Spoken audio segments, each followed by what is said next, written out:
Hello everybody, welcome back to the channel. I hope you're having an awesome week. Today we are going to be making our Echinacea Tincture. So these guys have been in the dehydrator now for a slow, long extended period of time. I think it took about a day and a half, 2 days for these on my low setting. And then I finished drying them out just on the tray and let them sit. So not rushing this process, not interested in rushing this process, but let's go on ahead and get started. And I'm going to turn you around and show you what I'm going to be doing here, okay? All right, so here's our dehydrator. All I'm going to do is I'm going to basically bend and maneuver all of these. I do have an extra jar here just in case. But I really do want to stuff this jar full. Let me angle you down a little bit more here. Okay, so this jar here, about a quart. And I am literally just shoving these guys in.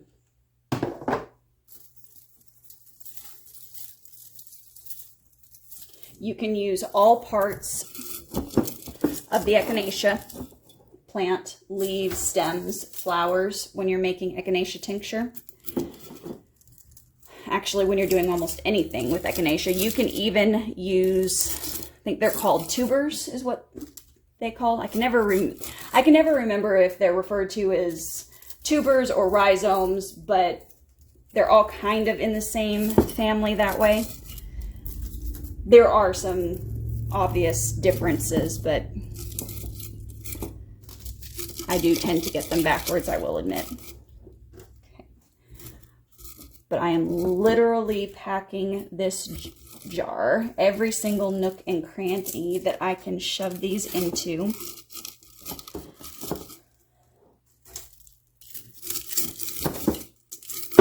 Barring that, I'm going to keep these in below this lip line here. So just like you would with canning, you want to give headspace. You want to make sure all of this is going to be submerged in whatever format you are using to extract. We are going to be using a vinegar extraction. You could use an alcoholic extraction. So something along the lines of an Everclear or well, I guess you could use tequila. I wouldn't want to waste good tequila on that, but you could use tequila, vodka. Can be hard to find those organic, however. And if you are trying to clear out your system from toxins, viruses, bacteria, whatever it is that you've got going on when you're using this, I really like using a vinegar base over an alcohol base. All right, so let's move on to the next part. Okay, so what we're gonna do, we're gonna cover this with good old-fashioned apple cider vinegar. If you're really industrious, you can actually make your own apple cider vinegar.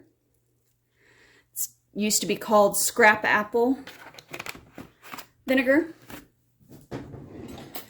It does take a few months to cure, however, but it is an option if you are looking to do things yourself. Lid.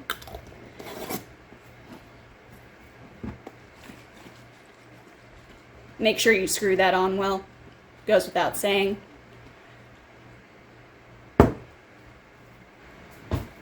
Okay, so what you're going to want to do now is you're going to want to put this in a spot where you are going to remember to shake it at least once a day. So for me, that's going to be on the windowsill. because I'm usually at the kitchen sink at least once a day, if not more. So literally just go up, do this, put it back down, do that for about 3-4 weeks.